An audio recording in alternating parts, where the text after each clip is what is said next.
I want you to look at something right now. Think of some major goal you want, or maybe it's one you're already working on and you have experienced a lot of setbacks, a lot of defeats. You've experienced a lot of disappointment. Maybe you've already given up. And maybe you just need a little fire, a little encouragement to get back in the game again.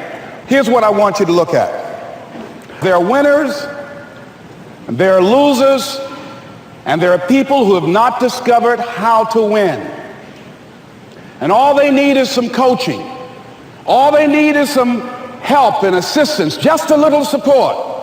All they need is some insight or a different strategy, a plan of action to make some adjustments that will open up the key to a whole new future for them, that will give them access to the unlimited power that they have within themselves. That's all that they need. So what I want you to do is think about something you want for you, that's real for you, that's important for you, that will give your life some special meaning and power. And I don't even want you to say, I can do that. I don't want you to assume that. See, 5 years ago when I started out in this area, I would not have been able to make the mental leap that I would be up to where I am right now. I don't want you to begin to just psych yourself out. No. I want you to be able to say something to yourself that will enable you to maintain a level of integrity with yourself. That when you say this, even when you face tremendous setbacks, it will be a benchmark to keep you in the game, to keep you moving forward and experimenting and readjusting your strategy and your plan of action, continuously looking for ways to win. So what is that something?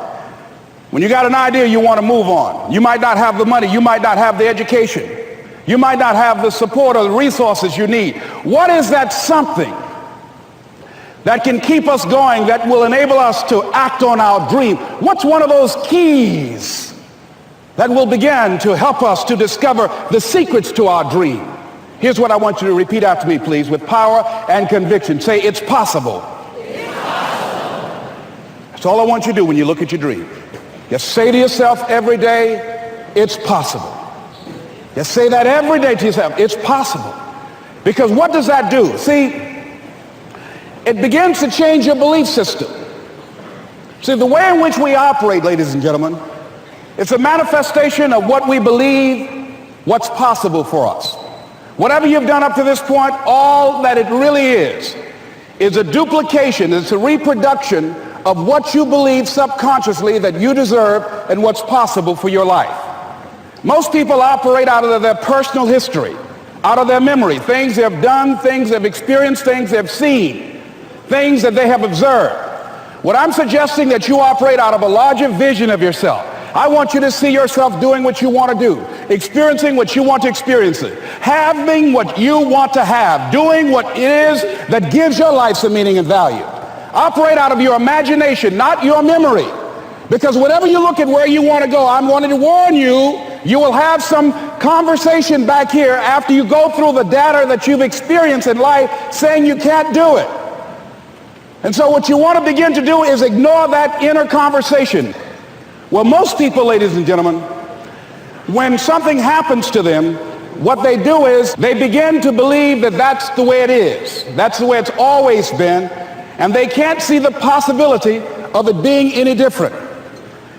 Example, before April 1954, the common belief, the universal belief, because it had been tried again and again and again and people had failed, the belief was that man was not physically capable of breaking the 4-minute barrier, that he could not run a mile in less than 4 minutes. That was the belief on the planet. It had never been done.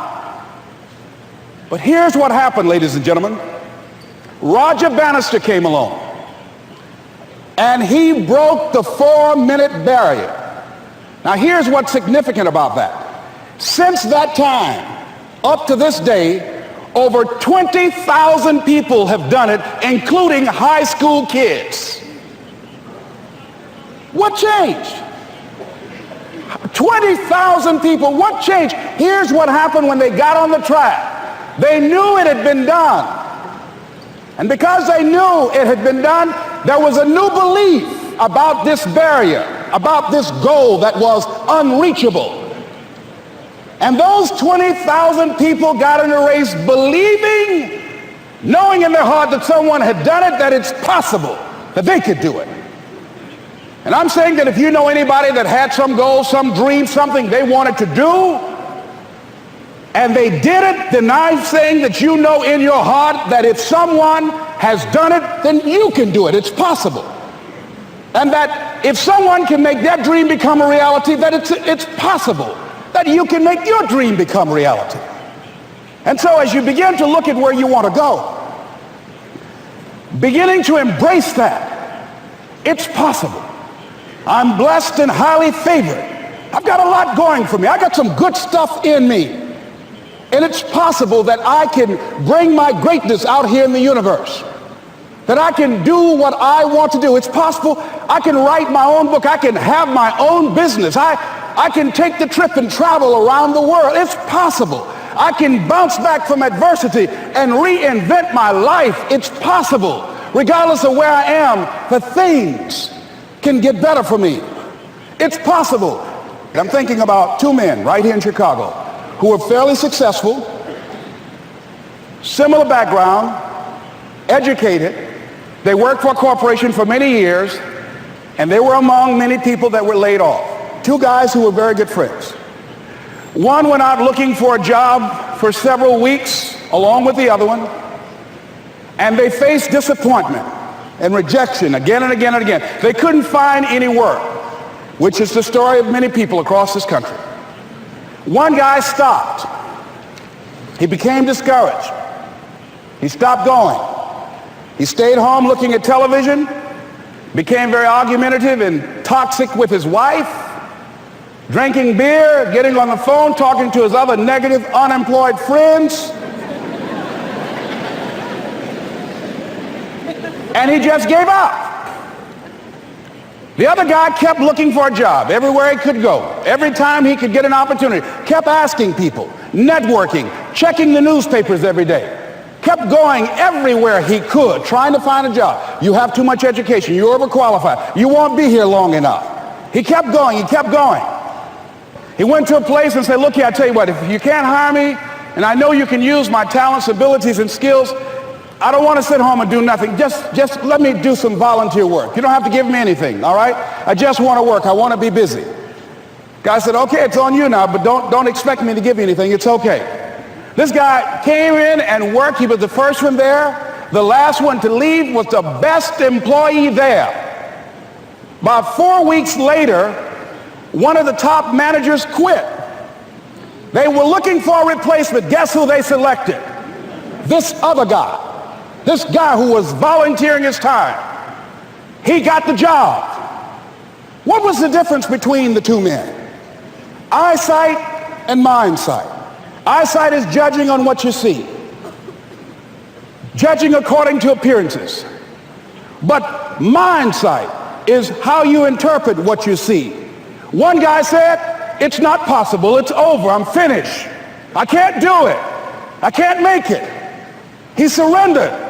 I've faced rejection again and again. I'm not going anymore. There are no jobs out there. But this other guy, he felt that in spite of the no's and rejections, in spite of how bad the economy is, in spite of what the newspapers are saying, that it's possible that somebody somewhere will give me a job. He just kept going, thinking it was possible. And guess what, ladies and gentlemen? That's what we have to do with our dreams. Because things happen to you in life that you can never, ever anticipate. And many times when those things happen, you want to give up. I remember when I was in broadcasting, when I was a disc jockey, I became very controversial, not only being a disc jockey, but I felt that radio was something that you not only entertain people with, but you also empower them, you educate them. And I got fired. I didn't just leave, they fired me. That was a shock. I said, wait a minute. They took my microphone. I thought that was who I was. No, ladies and gentlemen, it wasn't. I had to do something else. And I didn't know what else I could do. See, here's what I'm looking at. what are the uses for your life right now that you haven't even reached for yet? See, I believe that when you don't have enough encouragement to act on your dreams or ideas, or you're not enlightened enough, that life will act on you. See, life had moved on me and said, Les Brown, you have outgrown this. It's time for you to do something else. Well, I wasn't enlightened enough. I organized some disc jockeys and got my job back. So they had to fire me again. I got fired twice. Here's what I did. I had to think of something else. And so a guy suggested to me, he said, Les, why don't you run for office? I said, man, I've never run for office. I've never known anything about how to operate in the political arena. I've encouraged people to register to vote and get out to vote, but I don't know anything about politics. He said, well, neither do the people who run for office all the time.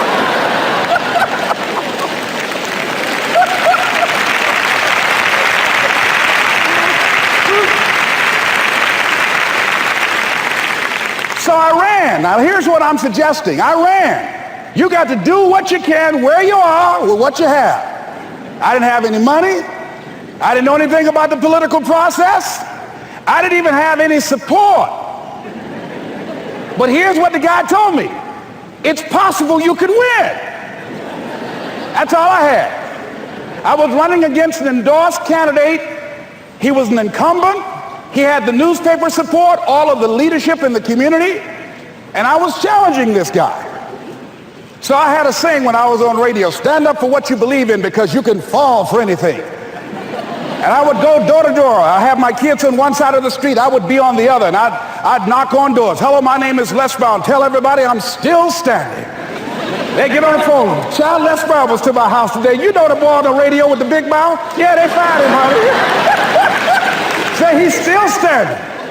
See, I'm saying just keep moving. Don't start feeling sorry for yourself. Don't spend time blaming and talking about what happened to you. See, whatever you talk about, that's what you multiply and expand in your life experience. So don't talk about stuff unless you want it to keep on happening to you, all right? So I got in that kind of action.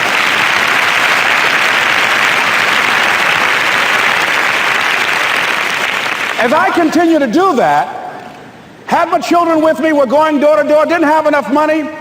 Eventually, we got close to the election and something happened that really surprised me.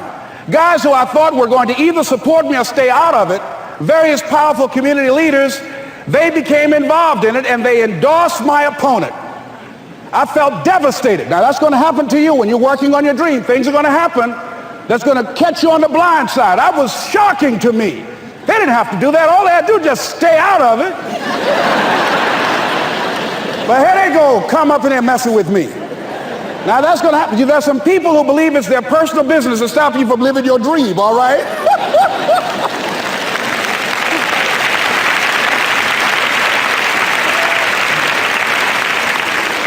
But I didn't deal with that. You want to make your dream come true, you got to stay focused. Some people rather get even than get ahead. Stay focused on where you want to go. I just kept on doing what I was supposed to do. And so I was driving to the radio station. My opponent had over $20,000. I had less than $800. As I was in the radio station, the guy said, "You're going to make a commercial?" I said, "Yes." He said, "It better be a good one because that money can't go pretty far here." And I sat there in the middle control room and I was thinking. And here's what happens when you get still. Stuff will start coming. Something said, call your mama. You used to talk about your mother on the air all the time. Ask her to say a few words for you. That'll be a different kind of political spot.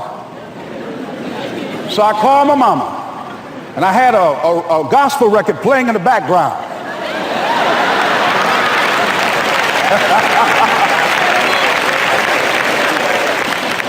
And then I had my mother say, "Hello, this is Mrs. Mamie Brown. When I raised my sons, I raised them to be good children. When they got out of hand, I beat their behind and made them go right. Please vote for my son. He's a good boy."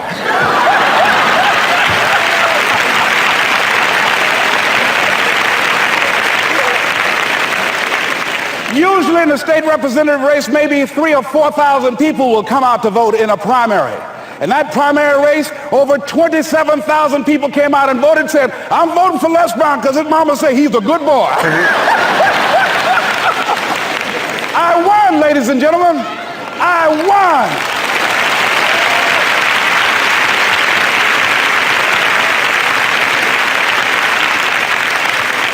So you've got to be willing to stay focused, to be creative, to be relentless, because things are going to happen to you when you're working on your dream, when you get on track. I remember when I first got involved in speaking, one of the main things that speakers like to do is speak to a certain association that they have over 10,000 of their sales reps that come to this convention. And I was relentless. I kept saying, it's possible.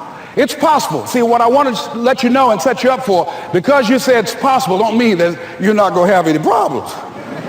That Murphy's Law ain't going to come and slap you side the head. Oh, Murphy going to come visit you. He's waiting for some of y'all out in the parking lot. Oh, you say it's possible. Okay, it's possible. You better get up. Well, I was working. I kept saying it's possible. They got other speakers on this program. I can be on that program too. I kept selling myself. I got all fired up. And I was calling them every day.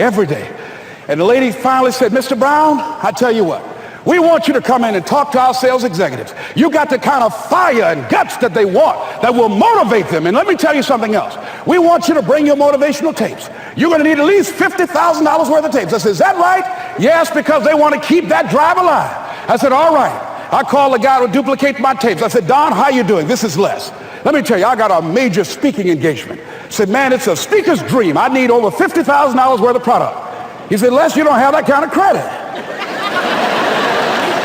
I said, I know, but Don, I can sell that. Just right after speaking engagement, I'll give you your money in 4 days. He said, are you sure, Les? I said, yes, but I got a major speaking engagement, and they told me to do it. He said, man, that's a big order.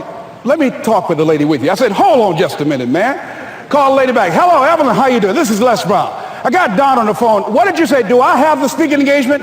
Yes, you do. And what else you suggest? Les, our people, they buy a lot of tapes. Your tapes are very popular among them. I'm saying bring at least $50,000 worth of tapes, Les. You'll sell everything you got and more. I said, did you hear that, Don? He said, yes. I said, now, if anybody else has to make a decision, are you the final person? She said, I'm the final person. I will send you the contract. I want you. I said, you hear that, Don? He said, yes. I said, oh, ye of little faith. I said, duplicate the tapes, man. Hung the phone up. Well, he duplicated the tapes. 1 week came by. I'm checking the mail every day.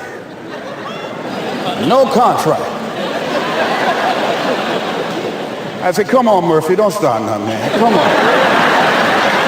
Come on, man, give me a break. Come on, you know, this ain't fair. Come on, man. Give your boy a break. Come on. I talked to myself, you know. I didn't want to call him right now. 2 weeks passed by. Murphy said, don't you think you ought to call him?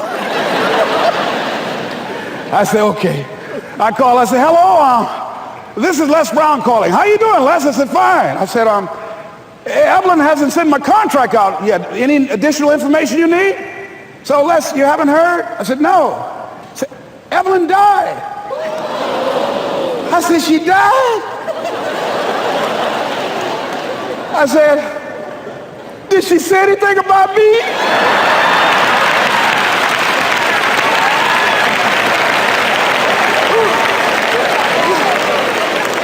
When I got home, I was so wiped out. And Murphy was in the house waiting on me. Murphy said, is it possible you want to listen to some of your tapes?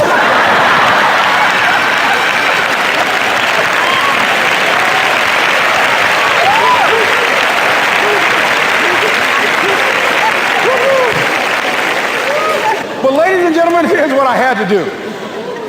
I had to begin to focus on what was the solution. That this was not the only place that I'll be able to sell those products. And as I began to challenge myself and got some help and support and some other input, I eventually did. It took longer, but it was challenging.